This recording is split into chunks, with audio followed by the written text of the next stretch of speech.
Good morning everyone. तर आज तर उठायची इच्छा नव्हती, पण मग आता काय उठावं लागणार होतं, नाही तर मग टोले बसले असते.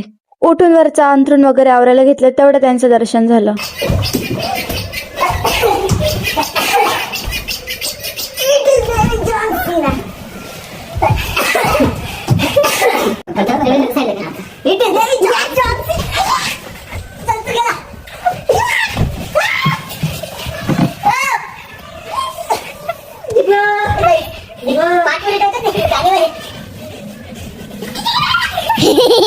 ते गेल्यावर आवरून घेतलं, मस्त स्किन केअर वगैरे केलं, आंघोळ वगैरे करून घेतली मस्तपैकी. मग मस्तपैकी टाइमपास करत झाडू मारून घेतला. तेवढ्यात एक आयडिया आली आणि मग ती व्हिडिओ पण क्लिक करून रिडिंग वगैरे सगळं झाली, पण अजून पोस्टच करायची. खूप दिवसांपासून स्किन केअर व्यवस्थित होत नव्हती. मग म्हटलं आता आहे ना मस्तपैकी व्यवस्थित काळजी घेऊ. ऑलरेडी खूप थंडी आणि त्याच्यात आईस क्रीम घ्यायची म्हटल्यावर आजारीच पडायचं काम होऊन जातं. तरी पण मग केलं. आम्ही गावाला गेलेली होती, त्याच्यामुळे मग आजी इकडे येऊन लागली आणि इथे ऋतुराज बाप्पा त्याची स्किन केअर बघा बघा कसं चमकतं. मग आता मस्तपैकी सीताफळ खाऊन घेऊ म्हटलं. तेवढ्यात पप्पा पण आले. मग इथे मने पप्पांना लाईट गोळी लावत होता आणि आज आजीबाबांनी त्यांना इकडे जेवायला बोलवलेलं होतं. आजीबाबां ते काही समोरच राहतात. आज खूपच जास्त मस्ती चालली होती. आज खूपच दिवस जेवण झाले आणि इथे मम्मी पप्पा समोर इथे कंपाऊंड मध्ये ना धने वगैरे लावायला आलेले होते आणि इथे मम्मीने त्यांनी बघा पूर्ण शेती करून टाकलेली. 500 बीघा जमीन है हमारी घर के सामने. त्यानंतर मग ऋतुराज आणि मी आम्ही दोघं आलो इकडे मावशीकडे. का बरं मावशीकडे चाललोय हे तर तुम्हाला पुढे पूर्ण व्हिडिओ बघितल्यावरच. मावशीकडे आलोय आणि मस्ती नाही करणार असं तर कधी होणारच. मग आम्ही घरी वगैरे आलो आणि इथे बघा फेस किती ग्लो करतोय. का बरं करतोय सांगू? कारण आम्ही मावशीकडून रिंग लाईट अशी पण पडलेली होती, त्यामुळे मग तिला म्हटलं मला यूज करायला. आणि मी इथे मस्तपैकी रेडी झालेली आहे. मस्तपैकी मला आज रील शूट करायचे होते, त्यामुळे मी रेडी झाले. हर बार मेरी मम्मी मेरा स्किन केअर ट्राय करते. मी तयारी करेपर्यंत लक्की आणि साई माझ्या फोन मध्ये हे असे उद्योग करत होते, व्हिडिओ काढणे हे ते. मी कशी दिसती मला नक्की कमेंट मध्ये सांगा. देन खाली एक रील शूट करायची होती, त्यामुळे आम्ही आमचा वरचा सगळा बोजा बिस्तार बांधून खाली आलो आणि हा पोरगा बघा कसा नाचतोय मागे.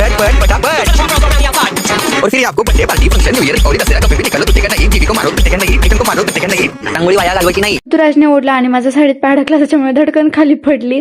त्यानंतर मग इथे ऋतुराज थोडासा कणकण होत होती त्याला आणि मग पप्पांनी त्याची काळजी घेत होते. बघा बघा आमच्या घरात या मण्याचं काय चाललेलं असतं, तो काय शोधत असतो हे कोणालाच कळत नाही. आता तो काय बघतो हे काहीच माहिती नाहीये, पण तो कधीचा शोधतो. पूर्ण वेळ त्याच्याच गणगण मध्ये. मग त्यानंतर असंच मनाला थोडंसं लाडू केलं आणि असं पप्पी वाटत होती, पण नाही के सगळं. पप्पांचा कॉल आला म्हणून आम्ही बाहेर गेलो. त्यांनी सांगितलं तिथे आणि पप्पाच फोन करून सांगते की नव्हतं जायचं. कितनी गजब बेइज्जती हो गई हमारी. मग काय घरी आले आणि आता पोळ्या करायला घेतला आणि बघा माझी पोळी कशी फुगली. फायनली मम्मीची जादू शक्ती आता माझ्यामध्ये आलेली आहे आणि मी आता सगळं करू शकते. त्यानंतर मग मी ना पप्पांना आमची आजची रील दाखवत होते आणि पप्पांनी ती खूप वेळा बघितली. मग मी मस्तपैकी भेंडीची भाजी पोळी खाऊन घेतली. हम तर व्हेजिटेरियन है भैया. सो आजचा ब्लॉग एवढाच होता. भेटूया उद्याच्या ब्लॉग मध्ये. टाटा बाय बाय आणि लाईक कमेंट शेअर करायला